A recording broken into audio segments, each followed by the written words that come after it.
Okay, so welcome everyone to day three. So today we are one of the main goals today is to have an understanding from examples of the one particle Hilbert space structures that we discussed last time. And nothing better to start than with a very familiar example in which we understand everything that's going on and just see how the new language plays within that example. So so our phase space now is just going to be R2, and so our S just going to be it has to be even dimensional because it's a phase space. So there is just that's as small as possibly gets. And I'll denote an element of S as by phi. So you think of phi as a pair QP. So this is one particle. And then we have a symplectic form, sigma. And this is just Q1, P2. So phi 1, phi 2, Q1, P2 minus Q2, Q1. Or if you'd like, you can write this as in a matrix form. So this is like phi 1 transpose matrix omega and phi 2. And the matrix omega just 0 minus 1, 1 and 0. So this is very explicit. So, and then we're going to put a mu in this space.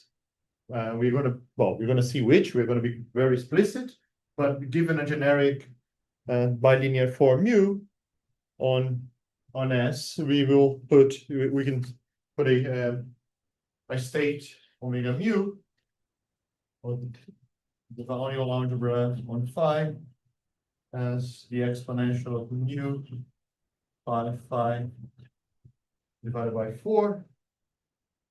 And this will with the Weyl relation, we'll just repeat the Weyl relations.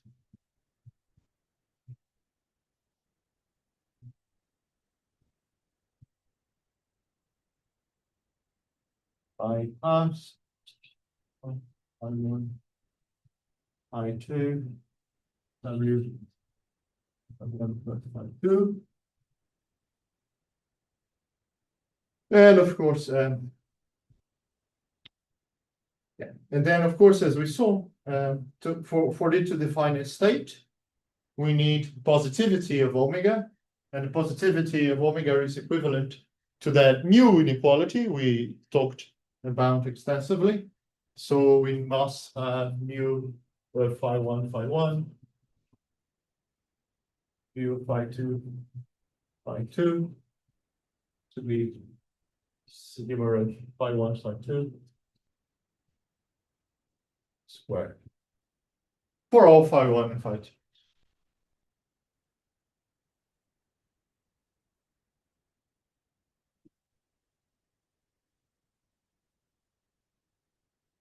Now we have mu and sigma.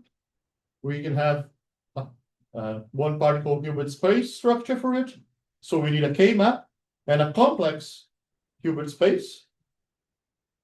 So let's say that we are after K and H. And that will, for each state, we'll have one of those. And then we have a map that's real linear from S to H.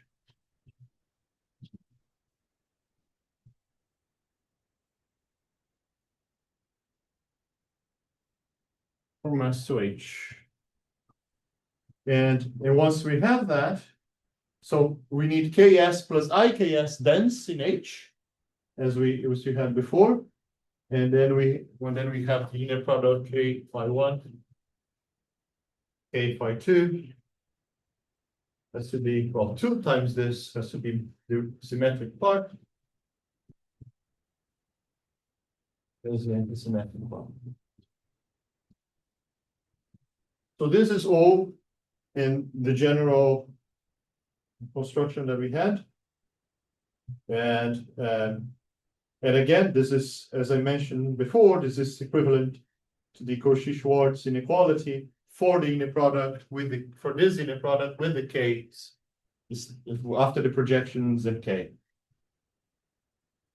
Now, the point that there are, if you want to see full generality, it will be clear from the construction that we developed yesterday with a bit more work, but I remember that I didn't discuss in detail what to do if this inequality is not saturated in the sense of the least low upper bound for phi 2's that are non-zero. But I got ahead of myself and mentioned that it had something to do with purity. So that's exactly what I want to illustrate very concretely with this example. So if we have the saturation, that means that phi mu phi 1 mu phi 1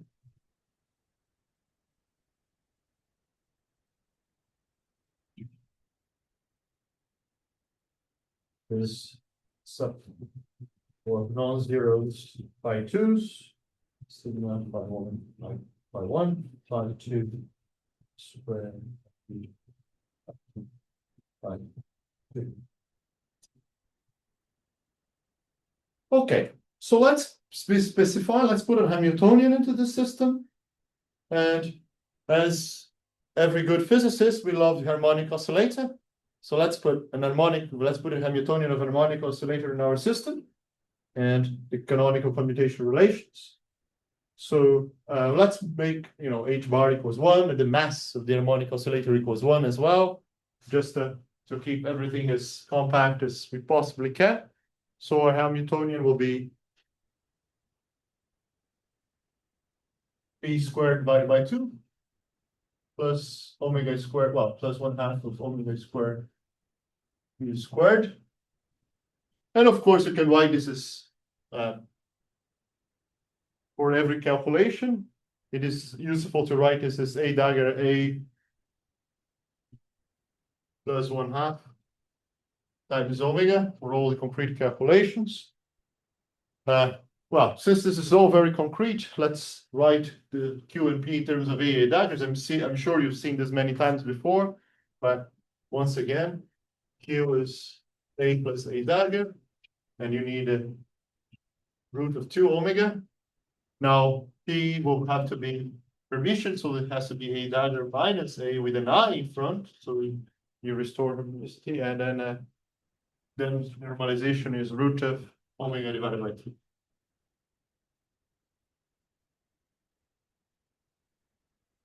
Now we now have to build what we call the field operators in the language that we used on our first day.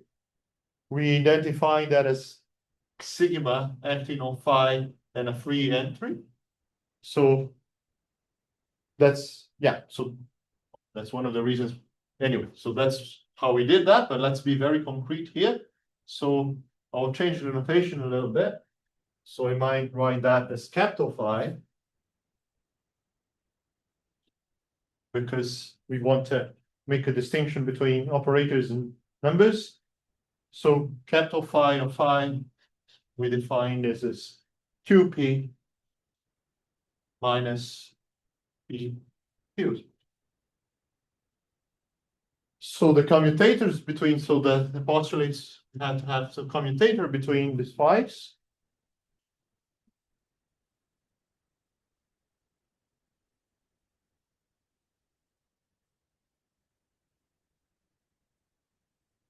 That in our language will be I sigma of phi 1 and phi 2, phi 1 and phi 2 times the identity.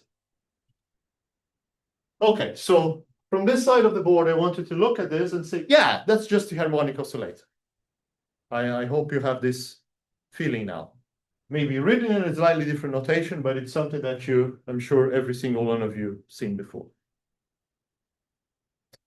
Okay, very good. And of course, if you want to write the while operator for phi, we made, and this is just into the I5.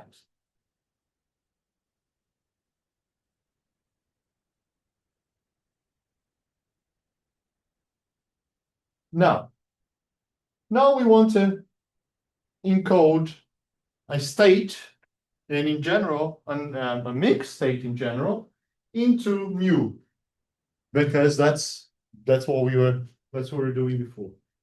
But we saw what it is in terms of the 2-point function. We saw that if you had the 2-point function, we can read from the 2-point function of bilinear form mu, satisfying that inequality. So if we know that, and we're going to verify this, that it satisfies the inequality, but knowing that, we know how to build one. And for every state, there are two choices of states that we want to be focusing on. The first is the ground state, which is pure. And the other is we're going to put a mixed state, specifically a Gibbs state, like a thermal state in the harmonic oscillator, and find the corresponding mu for that one.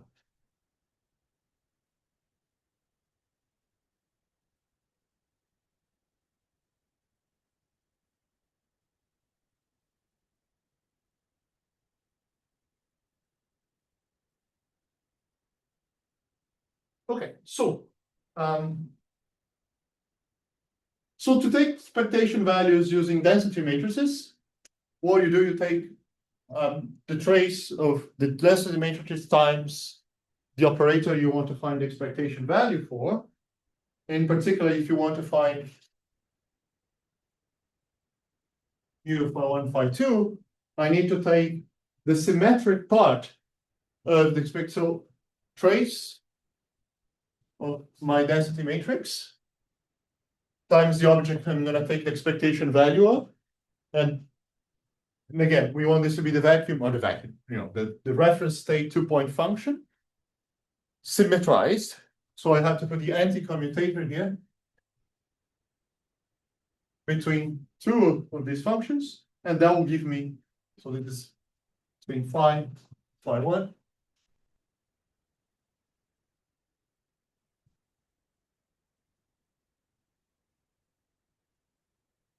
So this is not a Poisson bracket. This is just the anti-commutator to get the symmetric part. And more than that, in the identity that I erase here, we know that this object without the commutator will be, just the trace of rho phi 1, phi 2, and put a 2 here, that will be mu plus I sigma. And so that's what I'm using to rebuild mu. So it's a symmetrized 2-point function. Now, let's be very concrete. Let's find a ground state. Let's take the ground state, which is annihilated by A. And let's write the density matrix associated with this, which is the outer product.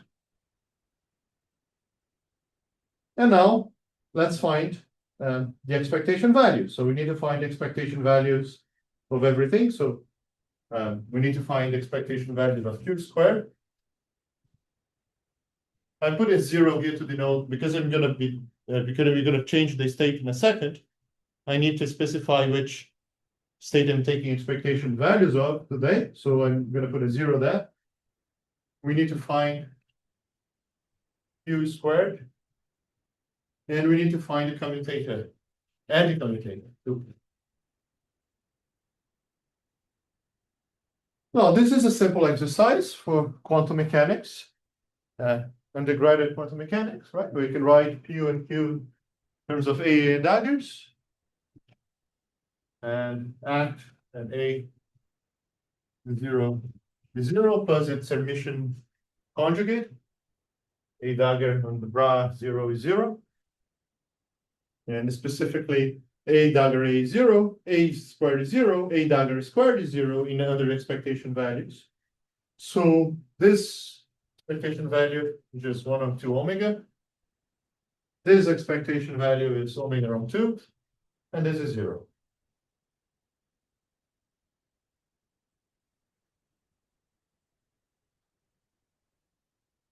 Yeah, well, no, it's a couple of lines each, and you can convince yourself that these are the expectation values. And now,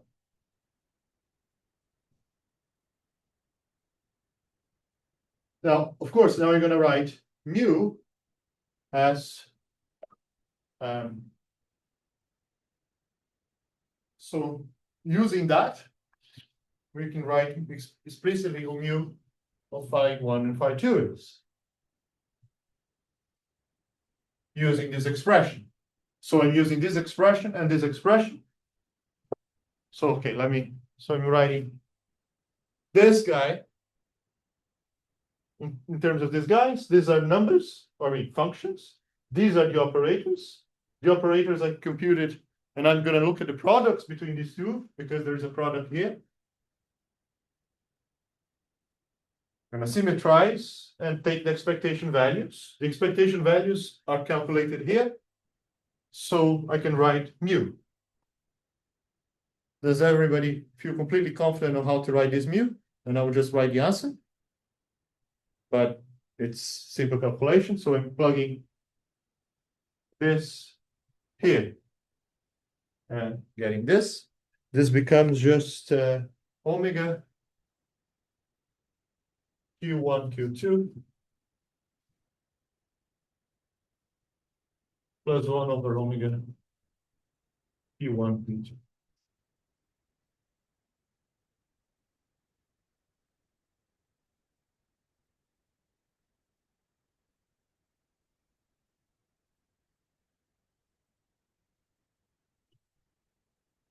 Okay, so now let's see if it satisfies one of the defining inequalities for mu.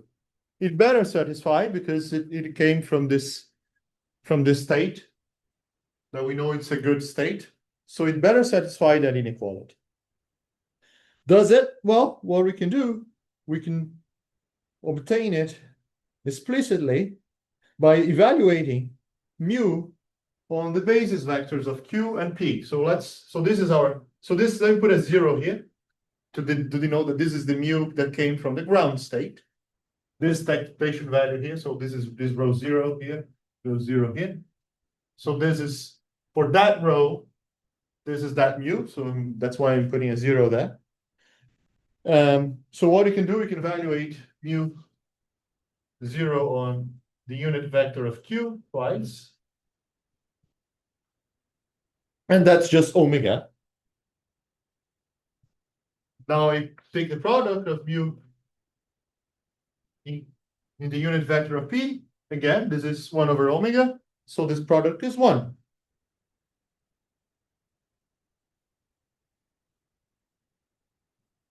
So what happens to sigma now of EQ and EP? Squared specifically. Well, this is sigma. Oh, I erased. But this is sigma, and this is also 1. So they saturate the inequality that we wanted to verify. Okay, not only does it satisfy, but it also, the equal sign is attained when you take these vectors. Okay.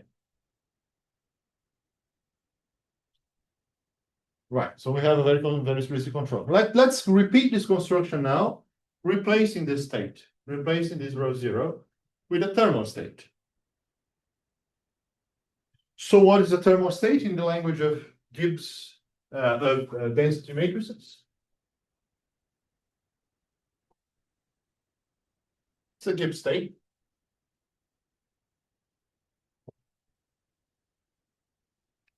So another option we can have is row with an inverse temperature beta. And that is e to the minus beta h. H is the Hamiltonian that I just erased. Now I have to normalize so that the trace of the density matrix is 1. So I can take the trace of this object. So this represents a thermal state with inverse temperature beta.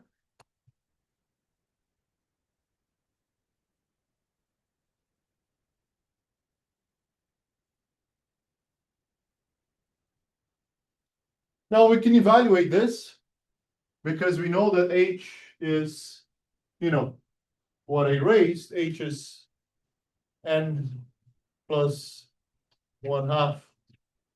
This is the number operator times omega, right? So we can write any state as kind of spectral theorem type of expression. So we act on H and all basis elements of the number of n, H and n commute. So I write all the possible, we know that the Hilbert space for this oscillator a basis for that is for all integer n's starting from 0, which is our ground state, and going all the way up to infinity in integer steps. Yeah? So we can write this explicitly, this rho beta in that basis. So this object, so this rho beta becomes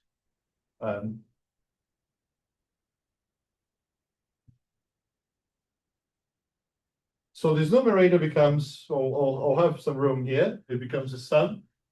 This is for the partition function. I'm going to write in a second, but this has to be the sum over all n's, including 0. The value of this operator, well, all the n's are eigenstates of this operator. So this operator acts on n minus beta and omega. That's the eigenvalue of this operator, and n.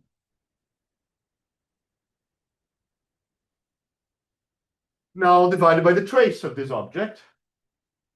To take the trace of this object, I can sandwich with j's and some over j's. But all this, well, this is an emission operator.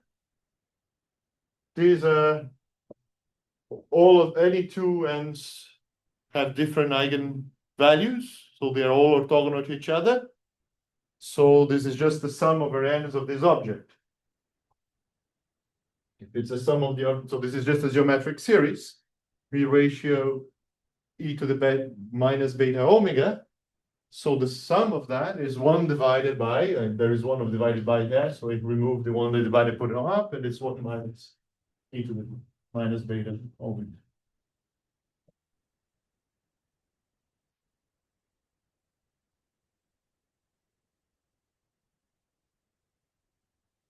Okay, now what I need to do is I need to find mu. How do I find mu?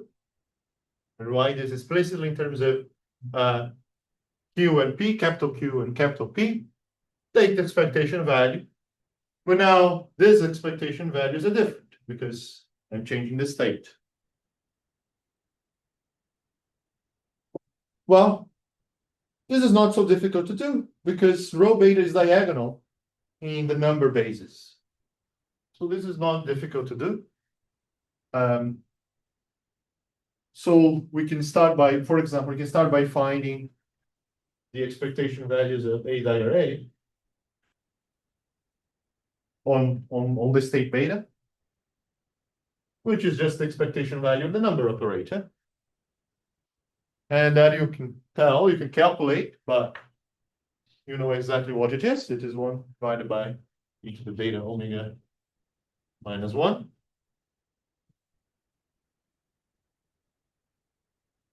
And again, all states contain, so A squared is 0. And this operator is still 0. The expectation value should say is still 0. Now these aren't. So this we need to recalculate. So for example, to find Q,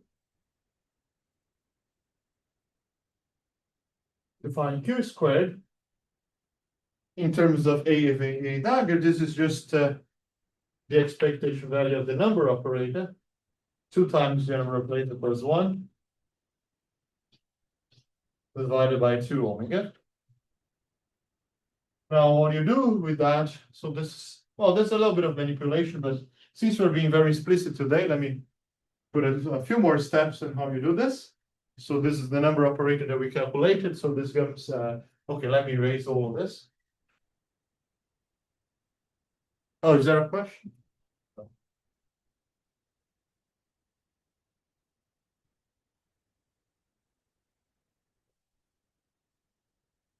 Oh, someone outside. So this is 2 divided by e to the beta omega. I'm doing this explicitly this time because you can use the same type of trick. I'm going to do this once, and then you can use the same type of trick to simplify expressions that are going to come up in a second. So let me do one explicitly. So this is, you can write everything in terms of the same numerator. So this is e to the beta omega minus 1, e to the beta omega plus 1, and then you multiply both sides by e to the minus beta omega divided by 2. Well, you use similar tricks in statistical mechanics, etc. So this is just this becomes you see. Well, let me write one more step. E to the plus beta omega divided by 2 minus beta omega divided by 2 e to the beta omega 2 minus e to the beta omega 2. And the advantage of that is that you can see this is, you get sum divided by minus with a different exponential. So this is just the cof of beta omega divided by 2, which is it's a nice way to write this. So this is Q. So this is this. No, wait, no. I'm missing this factor 1 over omega. So all right. Using that, so let me make it a little clean. So Q squared beta is 1 on 2 omega cof of beta omega on 2, and E squared is omega divided by 2 cof beta divided by 2.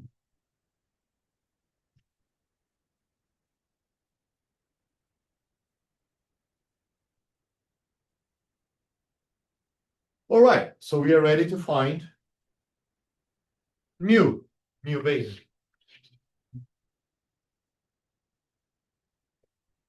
Same idea, same calculation, and this, I can write this as, well, you see, all of that is the same combination of operators, and these two operators are just mu 0 had omega in front of Q, and 1 over omega in front of P squared.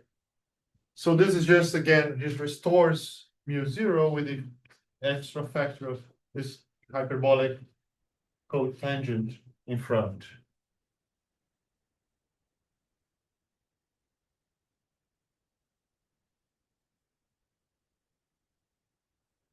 And it's also notice that, this is a cotangent, and by what you can see very clear because these are positive numbers and there is a plus sign here, there's a negative sign here. So this cof necessarily is cannot be smaller than 1.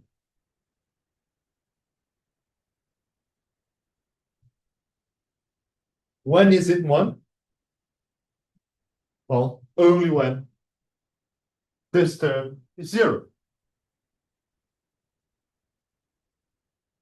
So this can only happen in the limit that beta goes to infinity, which is the same as taking the limit of 0 temperature.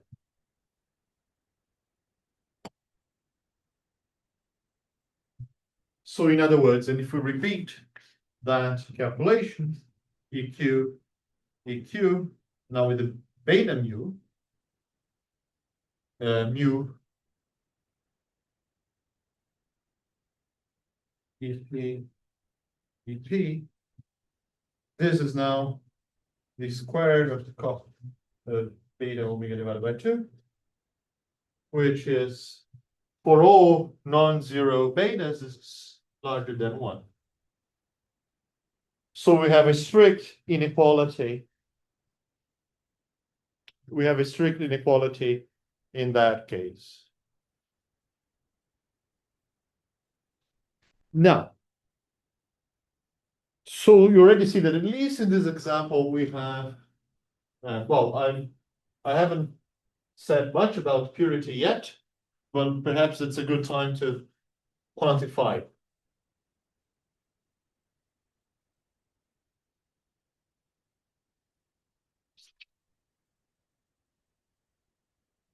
So one of the ways of characterizing purity is, of course, I think the most famous way of characterizing purity would be from entropy measures of a density matrix. So for like in this case, the von Neumann entropy would be a very popular one.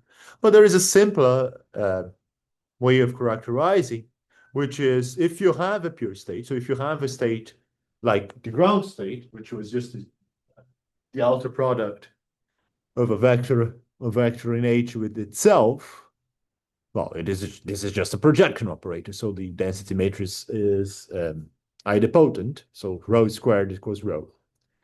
This is not true for more generic density matrices.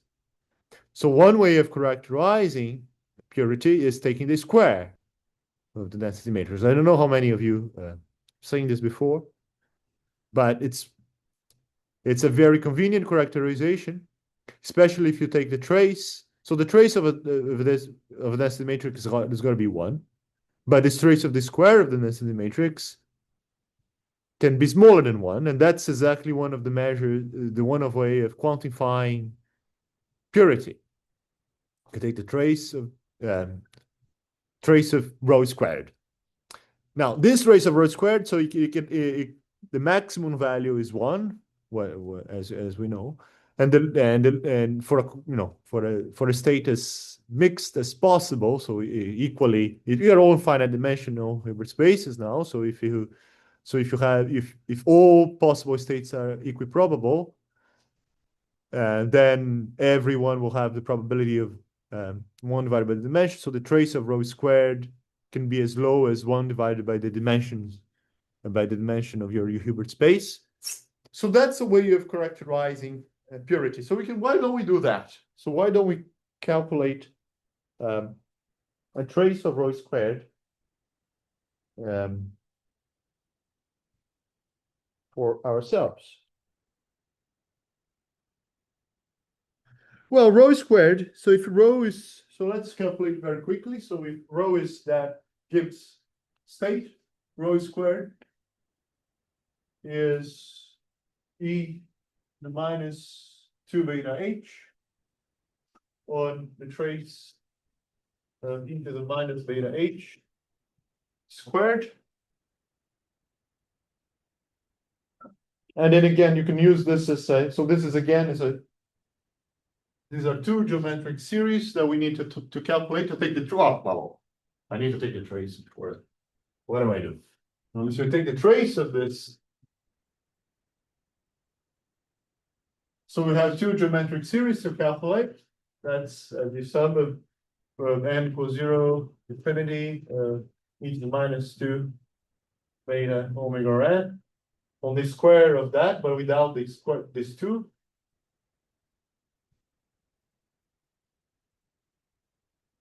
So these are just two geometric series. So this is 1 divided by 1 minus e to the minus beta omega times 2 on 1 divided by 1 minus e to the minus beta omega squared, which is 1 minus, well, let me call this x,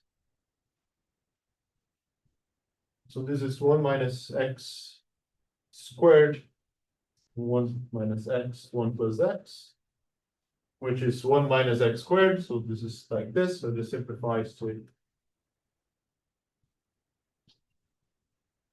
1 plus x, which is again, now use the same trick of multiplying by this factor, but maybe now with the plus sign, up and down. So this is the tangent of beta omega divided by 2.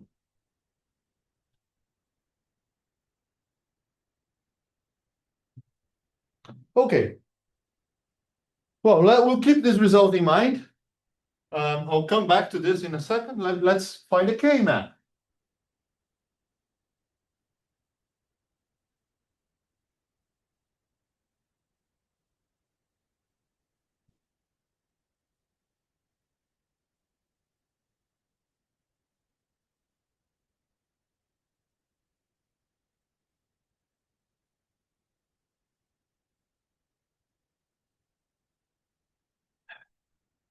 Now our Hilbert space for the ground state, and I'm going to do this twice. We need to find it for the ground state and for the thermal state. So for the ground state, we're going to use our Hilbert space is going to be just our complex Hilbert space will be just the complex numbers. So I put a 0. Again, the 0 is just to say that this is for the ground state. Soon we are going to do it for the beta. And then we can write the K map on phi is, well, I'm going to introduce it will feel redundant for the ground state, but you'll see why I'm putting this another symbol for the K map when I put it for the thermal state. So for now, it might look like I'm introducing redundant notation here, but you'll see when it has its use. So it is root of omega q plus I on root of omega p.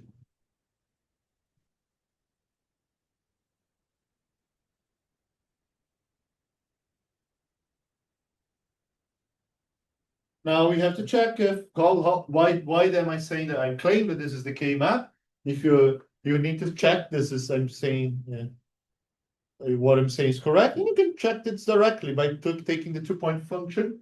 So we just take this product K 0, phi 1, K 0, phi 2. Well, what is this guy? Well, for this is now in an inner product in H naught, which is C. So this is the C inner product. So this is Z1 of phi, well, Z of phi 1, not Z1 of phi, Z of phi 1 bar, Z phi 2, which is 1/2 the omega Q1, Q2 plus P1, P2 on omega plus I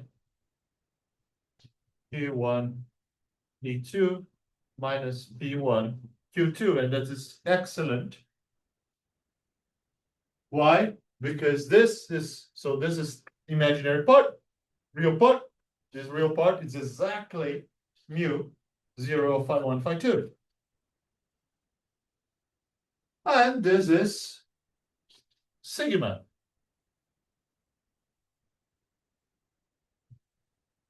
So this is a direct check that what I wrote here for the K map is correct. So this is the K map for the ground state.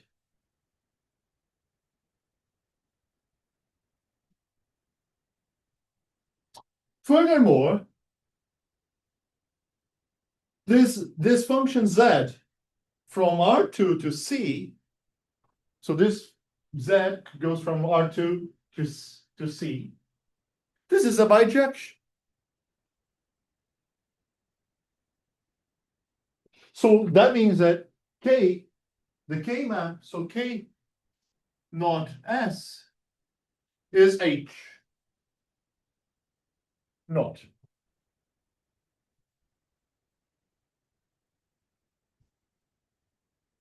So all of that is coming together. So that's of course, this is we don't talk about closure here because it's all finite dimensional, but so K already spans our Hilbert space for the ground state. And we verified that inequality that I erased for the mu inequality was saturated for the ground state. So everything is coming together, as in the appendix 1 that we discussed yesterday. So how do you attain the supremum there? Well, you just take Z of phi 2 equals I Z of phi 1. Excellent. Now let's do it again for the thermal state. Let's see how it changes.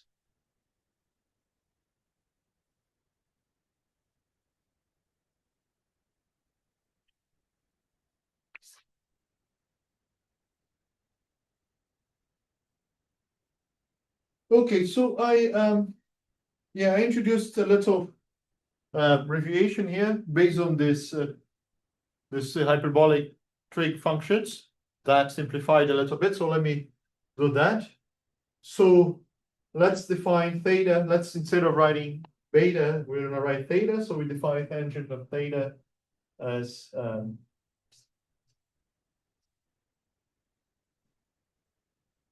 e to the minus beta omega divided by 2. Right? So, and this is now, if I have tangent, I can find sine and cosines. Well, this is just sine divided by cosine, and cosine squared minus sine squared is 1. Well, there's an h, that's why I'm putting a minus there. And then you can solve for cosine squared. Right? So cosine squared is, so you can solve, this means that cos squared of theta is 1 divided by minus beta omega.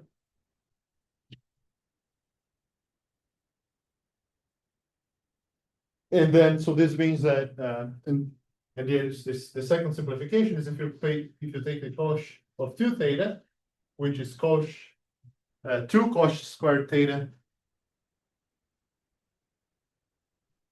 minus 1. So this is 1 plus e minus beta omega, 1 minus beta omega, but that's just the cosh. Divided by 2, again multiplied by e to the plus beta omega divided by 2 up and down. All right, so that's just, and also it's good to verify that this tangent is positive. So this theta, we're taking theta positive theta or non-negative.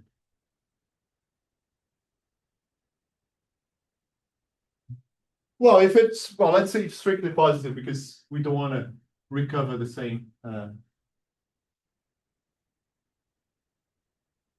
It's not attained.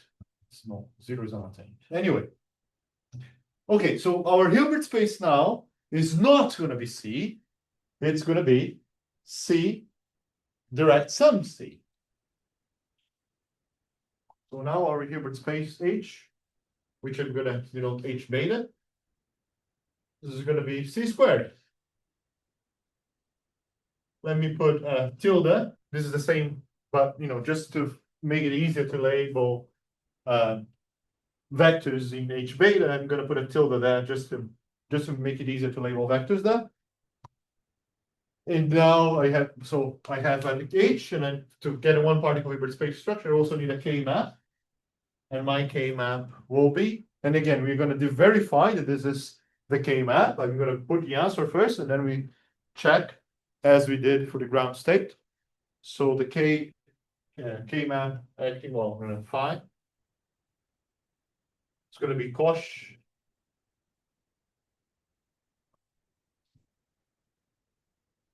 of theta, z of phi, sine of theta, sinh z of phi complex conjugate.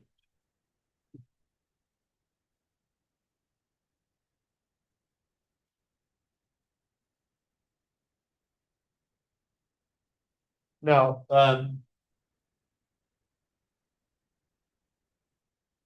so what happens? Okay, we are going to verify that, but maybe even before we write anything, let's find this verification. But even before that, let's just have a quick look what happens when beta goes to infinity, which means temperature goes to 0. So when beta goes to infinity, cosh goes to 1. And when cosh goes to 1, sinh goes to 0. So this thing here, so in that limit, the tilde part is just 0. And that's exactly what happens if you go to the proof of that theorem that we discussed last time. When magnitude of A was 0, sorry, was 1, the tilde part, well, the equivalent of the tilde part was 0 too. So everything is working as intended. And by construction, it was 0, so it was no accident. Okay, so let's verify that this is indeed the K map. So we need to find the linear product K beta of phi 1, K beta of phi 2. Well, that's just a calculation, so let me speed through it. So this is just cosh squared of theta z1 bar z2 plus sinh squared of theta z1 z2 bar. But again, we can write this as, we can write this as cosh squared of theta, or the real part, plus I imaginary part, and plus sinh squared of theta, real part minus the imaginary I times the imaginary part for the complex conjugate that. So if we put this, that's what I'm going to write here.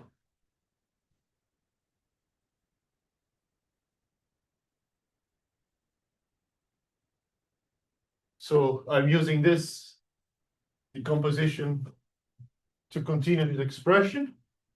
So this becomes cosh squared theta plus sinh squared of theta. And the real part of z1 bar z2 plus I times cosh squared theta minus squared theta. The imaginary part of z1 bar, z2, and how lovely. This is just one identically. So this is mu beta of phi 1, phi 2, plus I sigma of phi 1, phi 2. And I'm missing a 2 somewhere. Where did I miss a 2?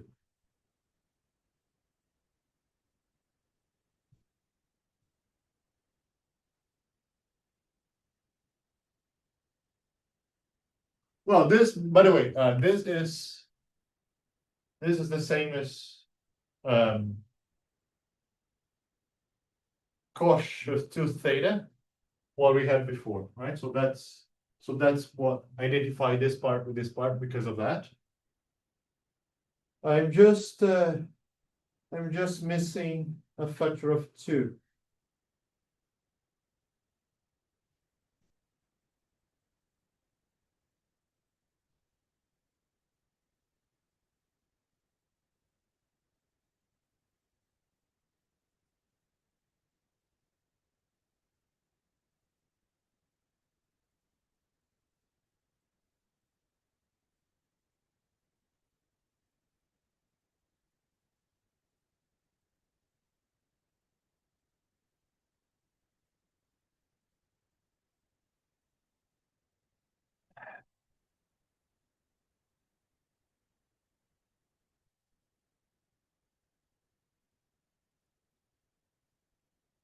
Oh no, I'm not, because this is already, maybe I'm not, because this is already built from K Yeah, because this is already built for mu naught, so maybe I'm not.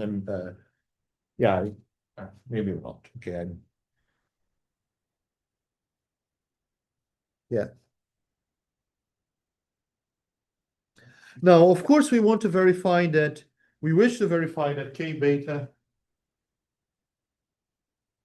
S plus I K beta S is dense in H beta. We want to verify that.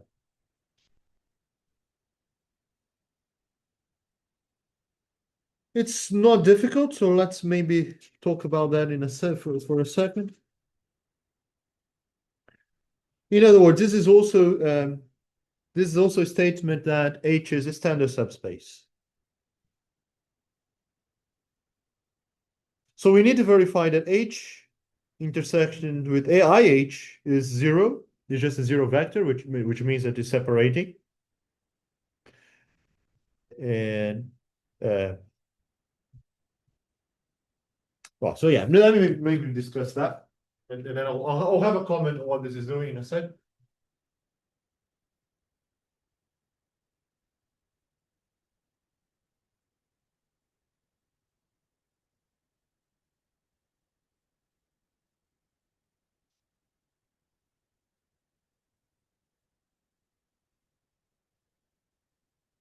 So we are talking about elements of the form cos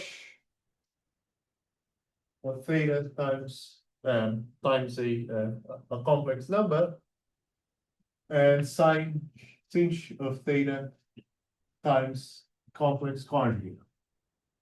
This is the type of set that we are talking about.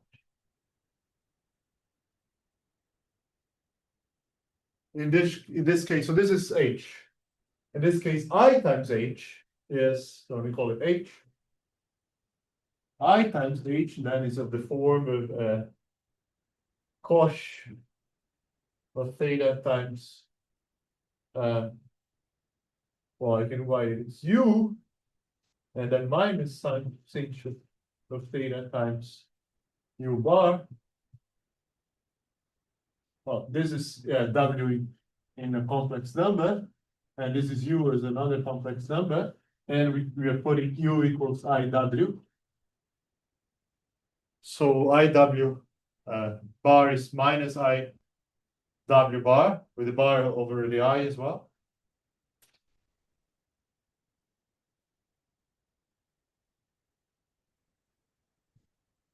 So then we see that this is cyclic. So it spans all of them. And it's also separating, because if you want this to, one element of this form to be equal to the element of this form, this forces W to be U and W bar to be minus U, which can only happen when it,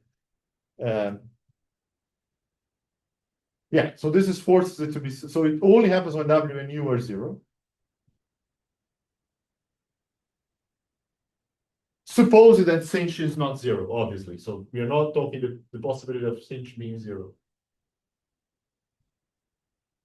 To show that it's cyclic, we need to, given every pair, any pair of complex numbers. So to show that it's cyclic, we given A and B and C2, we need to find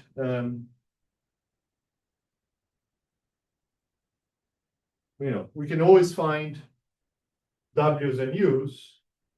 I even have here, so we need to find W plus U is A divided by cos of theta, and W minus U bar is B divided by sinh of theta. So we can solve this, and the solution is W is 1/2 of A on cos plus B sinh, and U is 1/2 A on cos minus B bar constant. So you can always find that. So H plus IH, no closure is needed. The H plus IH is C2. So no closure is needed again. And moreover, the real dimension of H is 2. So not 4. So it's a proper standard subspace. All right. I also want to have an interpretation for this for the tilde part of our space. And then you can see, and you can see immediately what this is doing. So for example, if we write, if you want to find one state for which you can recover beta. So if we find on C2, well, I'm going to erase this part.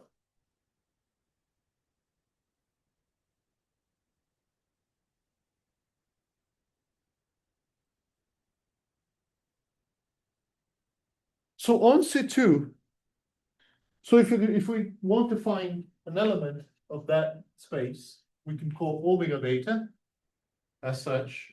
And we may write is, well, there's a normalization. Let me not bother with the normalization for now, but we want to write as a sum of e to the minus beta omega divided by 2 and O times m tilde.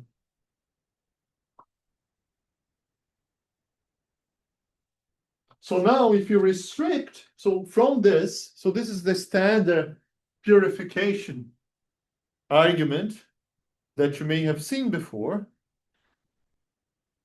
If I trace out the tilde degrees of freedom, I recover my density matrix as a rho beta that I had before. So all of that ties up beautifully. Now we have an interpretation, at least in this example, of what the tilde part is doing. Well, it had to be the same because we were looking for, it had to be the case. So with the benefit of hindsight, now that we have this example, we understand why we have to have the second application of the number of degrees of freedom when we are building the generic one particle Hilbert space structure. Because we wanted to talk about vectors. And to talk about vectors, what you can do is to use this purification argument so that you can look at the restriction and have a mixed state in that language. So with that, I hope that if everything feels a lot less mysterious and you see everything working. So just to state it again, the space H, the not curly H, which is just K, well, K, this space is what was defined as a non-straight H. We have a 2 real dimensional subspace of the 4 real dimensional subspace it's a 2 real dimensional subspace of the 4 real dimensional subspace C2, which is what we had before. I would like to quantify that well, let's quantify the degree for which that inequality, the mu inequality, is not saturated. And as you can, let's do this one calculation. So let's calculate this sub for phi 2 on sigma of phi 1, phi 2 squared on mu beta, phi 2, phi 2.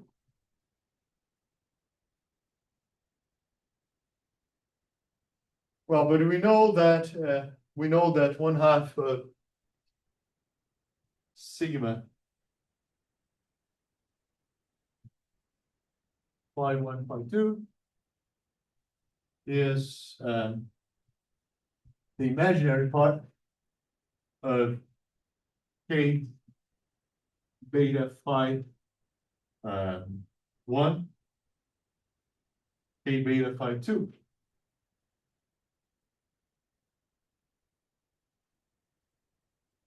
Well, perhaps let's introduce let's just simplify the notation a little bit. Let me write this little k1, little k2 for this k beta of phi 1, k beta of phi 2.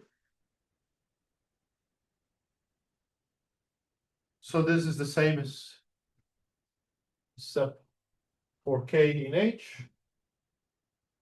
Non-zero. The imaginary part of k1, k2 squared on magnitude of k squared.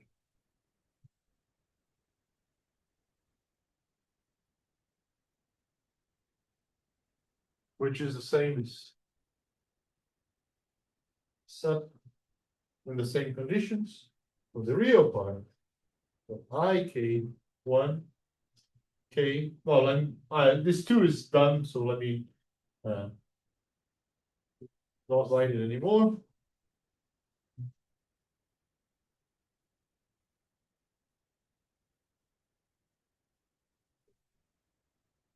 So this here, we can think of this object as the orthogonal projection onto H. So you can think of this as the norm of the orthogonal projection in H of ik1 squared.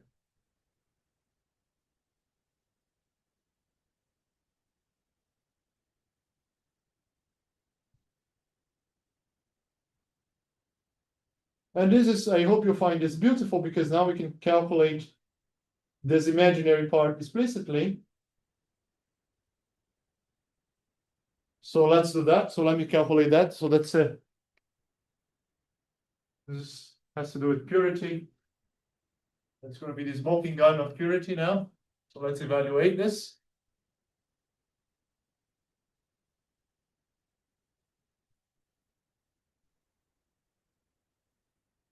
So we have the imaginary part of k1k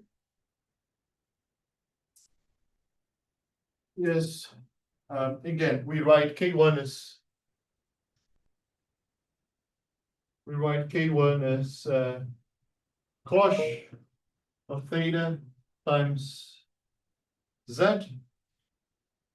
and sinh of theta times z complex conjugate.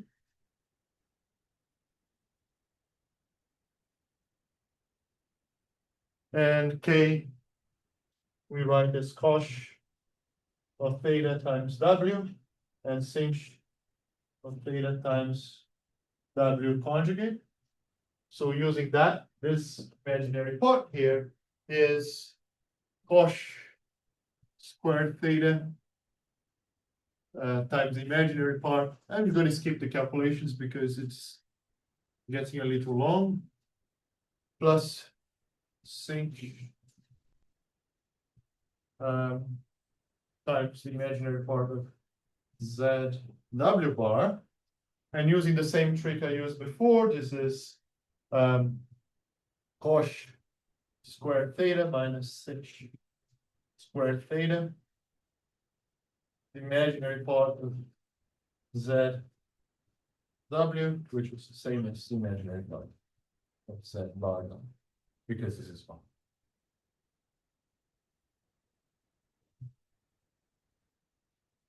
So, and the magnitude of k, is cosh squared plus sinh squared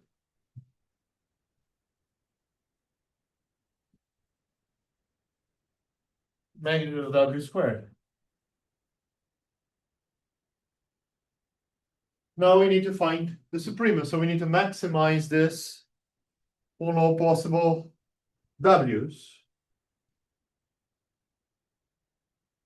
So if you maximize that over w, what you get is that this object happens to be the same as, okay, let me skip this. Well, let me skip these calculations. What we're going to do now is we're going to stick this guy here, and find the maximum for all possible w's. So that gives magnitude of z squared on cos squared plus sin squared. And so that, and mu, so, well, and mu is just cos squared plus sin squared times the magnitude of z squared. So uniformly in one, this object becomes, this object becomes tangent, hyperbolic tangent squared of beta omega divided by 2. Now, if you've been taking notes, you can go 2 pages back. And I said that we were supposed to store this result somewhere, because that was what we calculated before as a trace of rho beta squared, the purity. Okay, I hope you found this beautiful. I certainly did. I hope you found this beautiful. Now, this example is quite rich. For example, if you're taking the previous mini course in Tomita Takizaki, you can also find a Tomitter operator in this example. So an operator S that maps H plus IH without, well, straight H plus I straight H into H, the curly H. Then you can find the polar decomposition of that and find the modular operator and the J operator as well. So you can be very concrete in all of that. So maybe I'll encourage that as a type of exercise for you all to, if you're taking both of our mini courses, this could be a nice, yeah, it's a nice way of studying all of that and putting all together in a very concrete example. Okay. So, well, that's the example that I wanted to work on today. Now, yes, the next topic to talk about is, that I promised in the syllabus, is Hamiltonian diagonalization. And there are a few different ways to introduce it.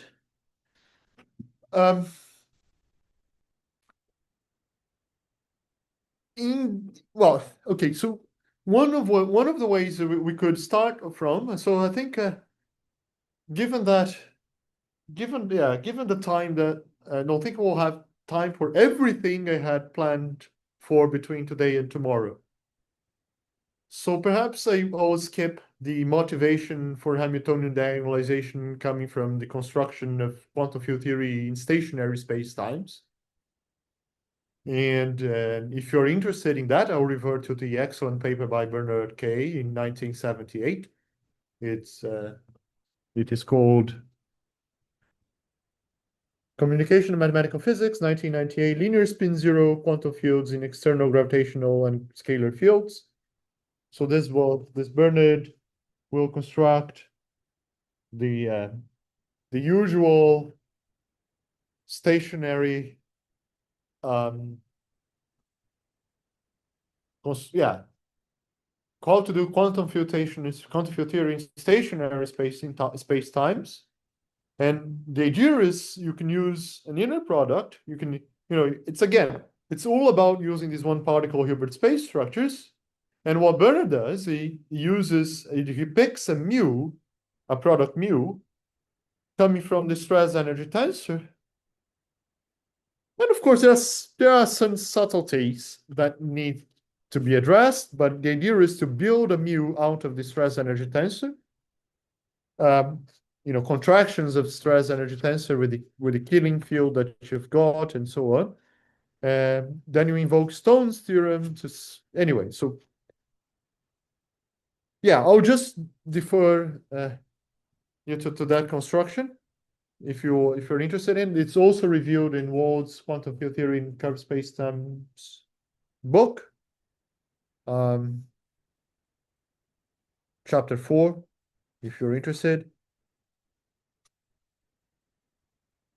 But I do want to mention, so this all started a little bit of history. So this all started maybe there's a sequence of papers that are naturally continuation of one another. The first is a 75 paper by Ashtekar and Maganin. They were using this energy type of constructions, and then this paper by 1978 paper by Bernard Kay. And finally, a paper that I do want to talk about with you all today and tomorrow by Piotr Chmielowski. That's a 1994 paper that is in our syllabus. And more or less in the vein of what we're talking about, let me just very briefly say what Chmielowski did, and in our language, and we're gonna see how that plays out. So let me. Well, this is a little bit of a. So that's a break. So that's the end of this example. Unless you're interested in doing the Tomita Takizaki part.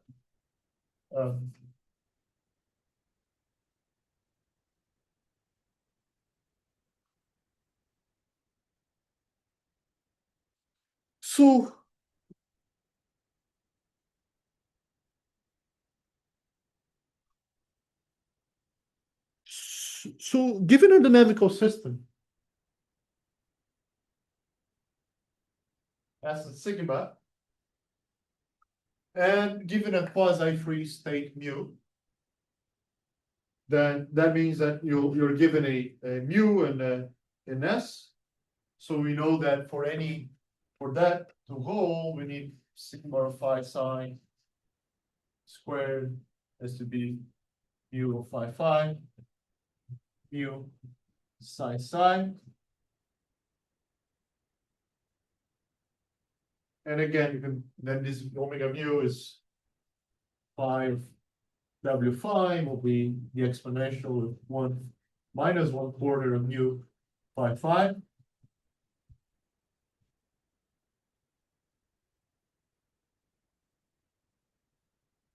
Now again, what you do, you take R is the completion. So just like yesterday, we think of R as the completion of S in the norm of mu.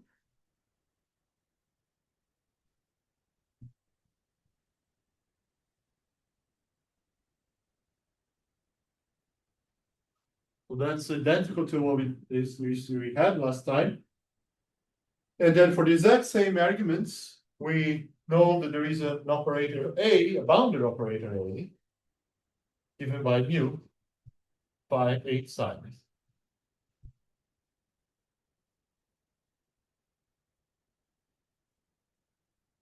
Which is, okay, so what he does, he builds, so that's Chmielowski, he builds mu tilde of phi psi as mu of phi, and then the same magnitude of A times psi. And as before, this magnitude of A is as it was yesterday, A star A with 1/2.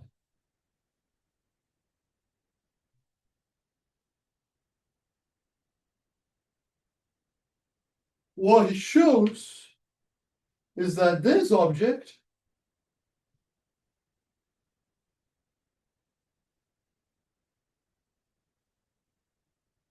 so this becomes now a pure state. So that's what he's going to show, and he shows that so that's just a very brief overview. So that will be proposition 1 of Chmielowski paper, states on fields and spacetimes in 2 isometries. So then there's an associated pure state with that. And one of these constructions that we can use is by use when this operator X, this operator A is generated by a time-like translation that is an isometry of the space-time. it's important to observe that this for him for this all to work, he needed to rescale the time-like field so that the inequality is satisfied. I think I'll have to. I think it doesn't really make sense for me to start discussing this at length now because I won't be able to finish in any meaningful point. And then I'll have to repeat myself tomorrow. So how about we just move on and I'll open for questions. And then we do that tomorrow. And also tomorrow I want to do something fun. So I'll have to manage time one. Well, because um one of the things that this third edition of the school is trying to accomplish is improve engagement. So what I'm gonna do tomorrow, we're gonna do this Hamiltonian diagonalization discussion. Skipping the motivation in stationary space-times, even though it is pretty neat, and I'll replan what we have. So I showed what I think the most elegant features or pedagogical features, and then we are going to have a kind of I'll open up a questionnaire. It's all anonymous, and we're going to see how well you understand some of these concepts with multiple choice questions and so on, and we can see the aggregate results all together and discuss those questions. And they will serve as a review for the whole mini course as well. And I hope this will be fun. So are there any questions today? I'll give you a couple of minutes should anyone be typing now.